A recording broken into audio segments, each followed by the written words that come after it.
Short notes भी आप लोग अच्छी तरीके से लिख पाते हो, लेकिन जहाँ तक बारी आती है ऐसे टाइप क्वेश्चन की, यानी कि बड़े क्वेश्चन की, तो किसी हद तक जाकर हमारा दिमाग काम करना बंद कर देता है और हम लोग अच्छी तरीके से उस आंसर को डेवलप नहीं कर पाते हैं। तो आज मैं आप लोगों को कुछ ऐसे ट्रिक्स बताऊंगा इस क्वेश्चन के साथ साथ।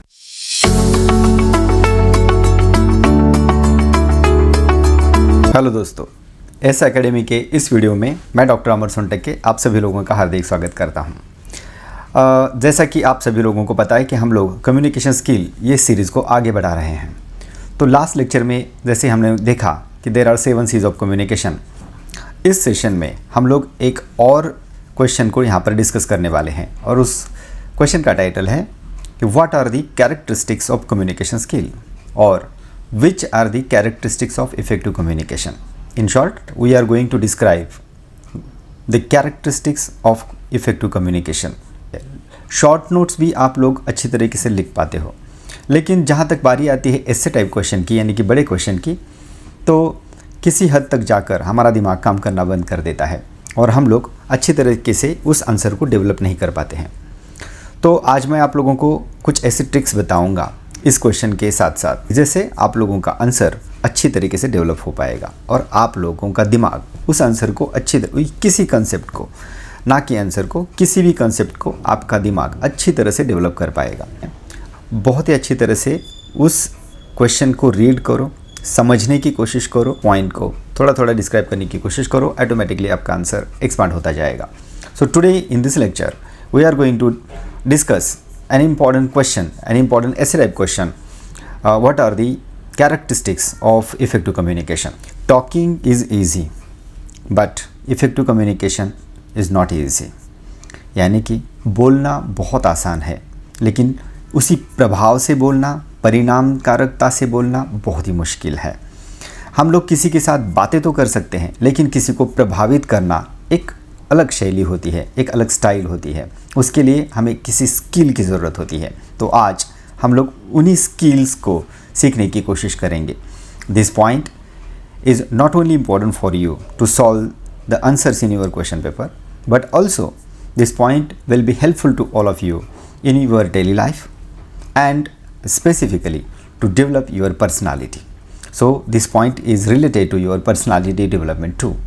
So let us see what are the characteristics of communication skill. तो कैरेक्टरिस्टिक बहुत सारे होते हैं, लेकिन मैंने आप लोगों के लिए जो कि हर एक बुक में कॉमन कैरेक्टरिस्टिक्स रहते हैं, उन्हीं कैरेक्टरिस्टिक का अच्छी तरह से स्टडी करके मैंने उन्हीं को सिलेक्ट किया है और आप लोगों के साथ मैं आज वो कैरेक्टरिस्टिक डिस्कस करने जा रहा हूँ, ताकि आप लोगों को एग्जामिनेशन में उस सवाल का जवाब लिखते समय कोई भी दिक्कत महसूस ना हो। तो चलिए, मैं आप लोगों से एक रिक्वेस्ट करता हूं, आपको ये पूरा वीडियो अच्छी तरह से देखना है।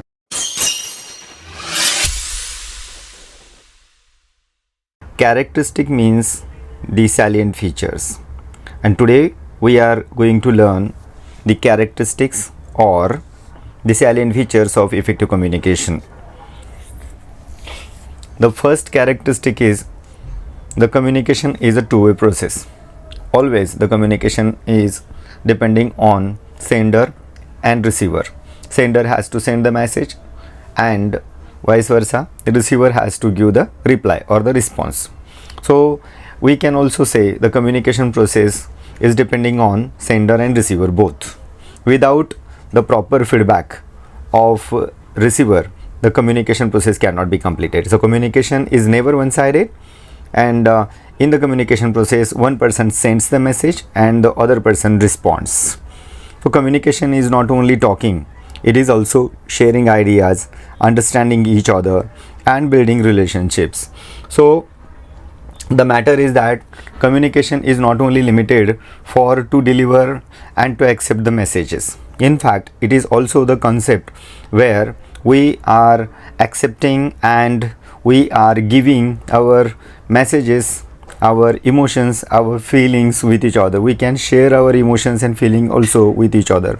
So that is why mostly the communication is a kind of two-way process.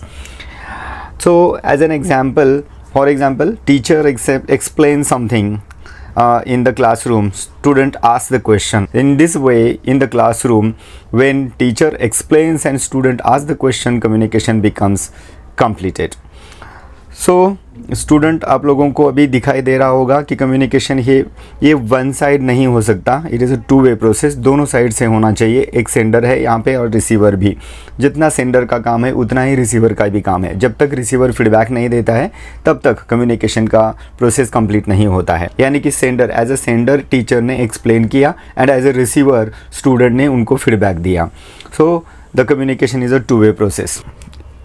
The next characteristics of communication is a continuous process.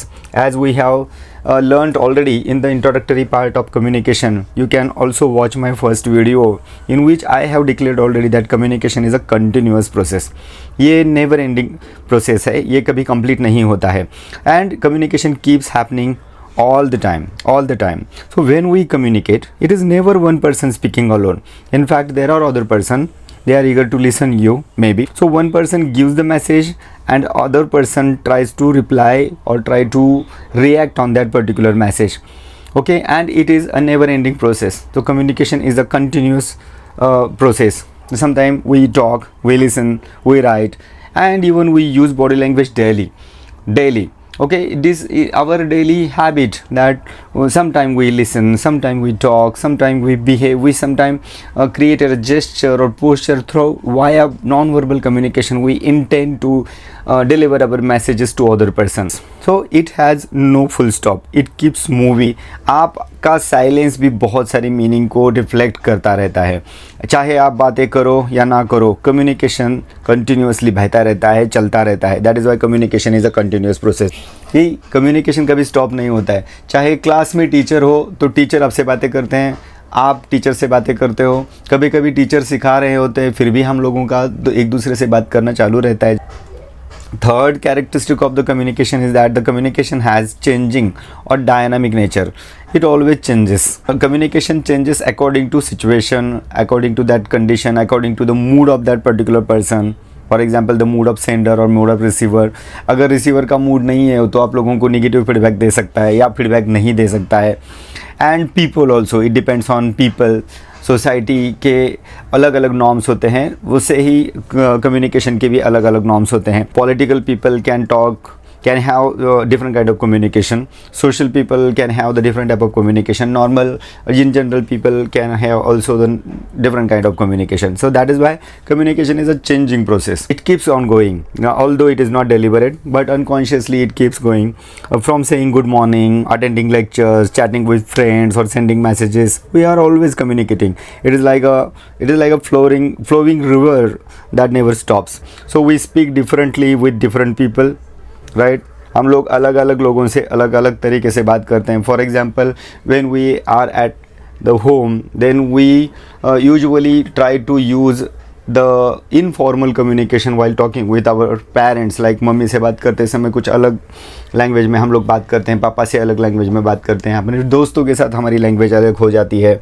जैसे ही सिचुएशन चेंज होता है, लोग चेंज होते रहते हैं, वैसे हमारी कम्युनिकेशन की लैंग्वेज भी अलग अलग हो जाती है. For example, from saying good morning to at the last good night, you change the communication. For example, from saying good morning to the good night, you change your communication, you change your conversation, you change your sentences as per the people, as per the situation, as per the condition, because the communication is flexible and it keeps adopting a new environment. आप अलग घर में अलग बर्ताव करते हैं, हम लोग घर में अलग सा कम्युनिकेशन रहता है और क्लासरूम में हमारा अलग सा कम्युनिकेशन रहता है. तो कम्युनिकेशन चेंज होता रहता है. Same person but different way of speaking in different situations. It happens daily in your life. ये घर में हम लोग अलग बात करते हैं, बाहर बात अलग करते हैं, क्लासरूम में बात अलग करते हैं, प्रिंसिपल के साथ बात करते समय में अलग बात करते हैं. So at the time of writing your answer of this question, just you should remember all those simple points. मैं बहुत ही सिंपल तरीके से आप लोगों को समझाने की कोशिश कर रहा हूँ। बस आपको ये पॉइंट को एक्सपांड करते जाना है और आप लोगों का अच्छा सा आंसर हो जाएगा। कैरेक्टरिस्टिक्स ऑफ कम्युनिकेशन, या अगर शॉर्ट नोट के लिए पूछा तो बस यही जितने पॉइंट आप लोगों को स्क्रीन पे दिखाई दे रहे हैं उतने ही लिखो। लेकिन अगर वो ऐसे टाइप क्वेश्चन यानी कि 10 मार्क के लिए 8 मार्क के लिए पूछा गया तो उसे थोड़ा थोड़ा एलिबरेट करके एक्सप्लेन करके भी आप लोग लिख सकते हो। तो ओके, तो थर्ड कैरेक्टरिस्टिक हम लोगों ने देखा, द कम्युनिकेशन हैज़ चेंजिंग और dynamic nature. For example, you talk differently with friends, principal और parents. The fourth characteristic of effective communication is purposeful. We always communicate for a reason. There is a reason behind sending a message every time. Okay, for example, if you would like to become the sender, then you must have a reason to talk with other person. अगर आपको भूख लगी है तो हम लोग mummy से बोलते हैं कि मुझे खाना चाहिए। अगर आपको कुछ समझ में नहीं आ रहा है तो हम लोग टीचर से बोलते हैं कि sir please explain this point. We do not speak without reason, right? So sometimes we talk to give information, sometimes to guide, and sometimes to convince other person, right? So sometimes we inform, sometimes we guide, or sometimes we try to persuade someone. So it happens in our daily life. And if we are going to see the base of all those situations, then definitely you can got a particular reason कि हम लोगों का बोलना जो है वो ऐसे randomly नहीं होता है। किसी भी कम्युनिकेशन के लिए हम लोगों के पास एक पर्पस होना बहुत ज़रूरी बात है। So communication is purposeful because there is always a goal, there is always a purpose behind this message, behind the message और behind any kind of communication. For example, in company manager giving instructions to staff to finish work on time, right? तो ये इसका एक purpose हो गया। Next characteristic of communication is the communication needs understanding, definitely. Okay, without understanding the effective communication is not possible. I am not saying only communication, I am stressing here the point of effective communication. Effective communication is impossible without proper understanding. Although your feedback is positive or negative, you must understand the message properly. So message should be understood in the same way by both sides. Both side कौन से मैंने आप लोगों को बोला था? One side is sender and another is one that receiver, right? तो sender क्या बोल रहा है वो रिसीवर को समझना चाहिए और रिसीवर क्या रिप्लाई दे रहा है वो सेंडर को भी समझना चाहिए। So the real communication means share the meaning और sharing of meaning of particular meaning.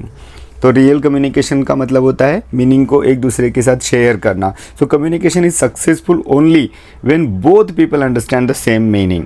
Okay, हाँ, आजकल कैसे होता है कि हम लोग कुछ अलग बोलने के लिए जाते हैं, सामने वाला कुछ अलग समझता है, although we are using same language, या उसे प्रॉपर समझ में नहीं आता है कि हम लोग क्या बोल रहे हैं। इसकी वजह से मिसअंडरस्टैंडिंग बढ़ती है, कम्युनिकेशन स्टॉप होता है और कम्युनिकेशन का वो इफेक्टिव कम्युनिकेशन का डिफेक्टिव कम्युनिकेशन कभी कभी बन जाता है। The both side must understand the same idea. If the message is confusing, problems can happen definitely.